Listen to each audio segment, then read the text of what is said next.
بسم الله الرحمن الرحیم. سلام علیکم و رحمت الله. به درس دیگری برنامه اکسل خوش آمدید. سوال باز هم چرا از پیوت تیبل استفاده کنیم؟ پیوت تیبل باز هم میتونه قیمت را به طور بسیار عالی و جذاب با هم مقایسهش کنه که شما نیاز به فرمول خواهد داشتین، اما باز هم بدون فرمول چطور ما با هم مقایسهش کنیم؟ فقط با کلیک ماوس. اما چگونه مقایسه؟ بر اساس چی؟ فرض مثال ما شما درجه بندیش میکنیم، بر اساس فیصدی در بررسی میکنیم و حتی مقایسه میکنیم که چقدر فیصد با دیگر خود تفاوت داره و چقدر ولی یا قیمت با خود تفاوت داره. اگه کارم میخواین انجام بدین به اینکه ویدیو رو دنبال کنین. دیتای ما شما دیگه هست در بخش دیتا سورس ماست، نمبر دیپارتمنت شیفت استودنت که تعداد شاگرد است و سالش اینجا ذکر است. بریم سوی انسرت و پیوت تیبل و سیستمش یاد دارین که دیتا سورس ما چیست، تیبل رجیستریشن و کجا میخوام نیو ورکشیت و اوکی درج میکنم. باز هم تعداد شاگرد یا ولیوز خود در بخش استودنتس بندازم که تعداد مجموع شاگرد ما 3630. کدام دیپارتمنت؟ پس دیپارتمنت بخش روز درج میکنم میشه.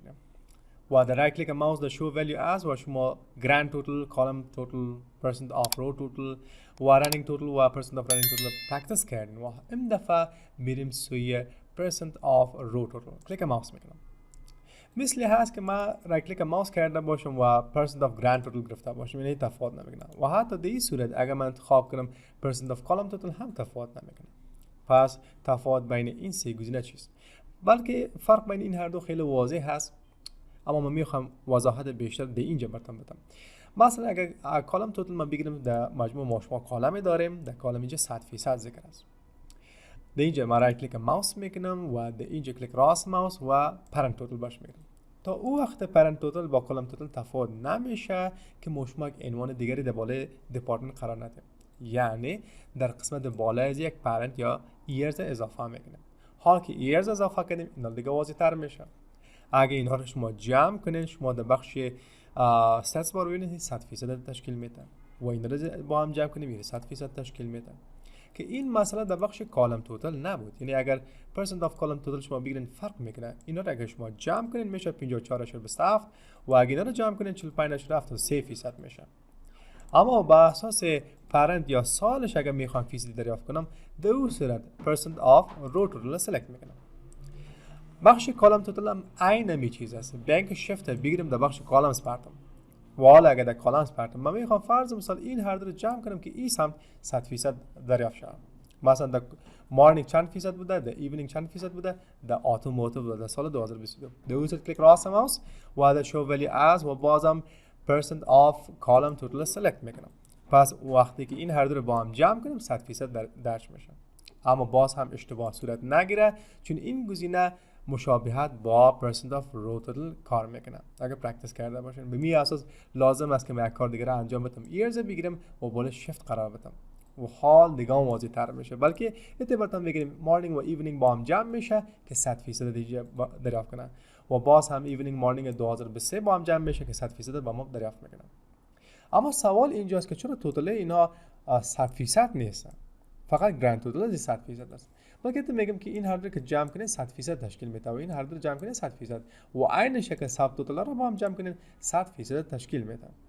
حالا اگر پرنت توتال هم میخواین 100% باشه رایت کلیک ماوس کنین و در شو ولی از انتخاب کنین پرسنت آف پرنت توتال و کلیک ماوس کنین و باش بگین که بر اساس سال بود، یعنی پرنت سال بود اوکی کنین و پرنت اینا 100% میشه. در اصل هیچ گرند توتال نیاز نیست.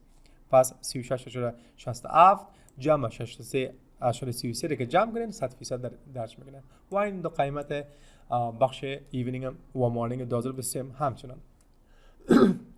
میریم سوی مسئله دیگری که در مسئله دیگری باز هم من پیوت تیبل نیاز دارم. پس بیان که پیوت تیبل ما بیخی کلیر کنم که از طریق اکشن شما بخش کلیر و کلیر حالا یاد داره و بازم ما استودنتس کش میکنم در بخش ولیوز و دیپارتمنت در بخش روز در درگ اند دراپ میکنم. شما ولیو ها را دقیق دیدن میتونید و براتون ادامه میگم که بزرگترین قیمت اینجا تیلر دیپارتمنت 710 در شخص است. اینجا به اینکه را سورت کنم کلیک راست ماوس و برم در سورت و بگیرم largest to smallest میگیرم، بلکه من برعکس کار کردم. اینجا در بخش سورت بگیرم largest to smallest و حال largest ما 710 smallest ما 520 است و دیپارتمنت اینجا درجه است. به اینکه تفاوت چه پیدا کنیم رایت کلیک ماوس کنین و در شو ولیو از استفاده کنین difference from، چون اولین دیپارتمنت و تیلر دیپارتمنت است پس اتومات به هم میاد. اما ما خود ما هم تصمیم گرفتم میتونیم که با بعدیش مقایسه کنم، با قبلیش مقایسه کنم، با هر یکی که دوست داریم. اما بیاین که تیل دپارتمنت صفر بسازیم و مطابقی رو ببینیم که چقدر تیل دپارتمنت کم است، پس در اون صورت اوکی رو درج میکنم. یعنی الکتریک از تیل دپارتمنت منفی 40 است، یعنی اگر مثبت 40 دیگه اضافه کنم با تیل دپارتمنت برابر یا هماهنگ میشه و عین شکل اتوماتیو و مطابقی. اگر برعکس من در بخش اتوماتیوی کار کنم، این قیمت های دیگه مثبت میشه. چگونه باز ببینید؟ رایت کلیک ماوس میکنم، شو ولی از و استفاده میکنم درست فرام و این دفعه با جای تیلر اتوماتیو سلکت میکنم و اوکی درج میکنم. یعنی این قیمت ها بزرگتر از اتوماتیو است، پس در اینجا مثبت اضافه شد و چیزی که کوچکتر بود منفی اضافه میشه. اگر به اساس فیصدی میخوام این کار را انجام بدم، پس به عوض value من میتونم در اینجا percent difference from انتخاب کنم و حال عین اون موضوع است.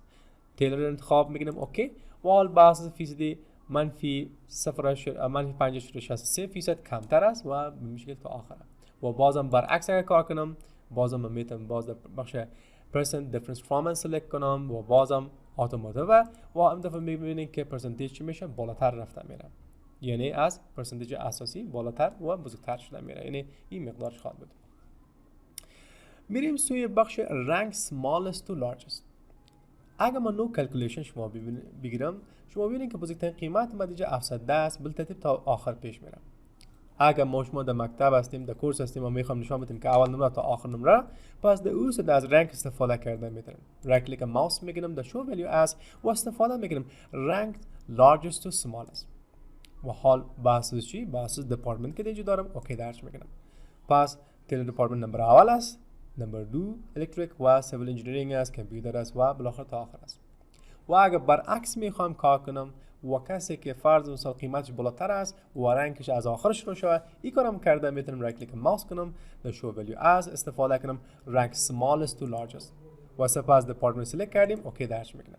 با این اساس تیل دپارتمنت کمترین بود، زیادترین بود ببخشید و حال رنکش در پنجم است. مثل که ما میگم 5 ستاره است، 10 ستاره است، 20 ستاره است و هر قدر که قیمت بالا بره ما میگم تعداد ستارهش بالا بره.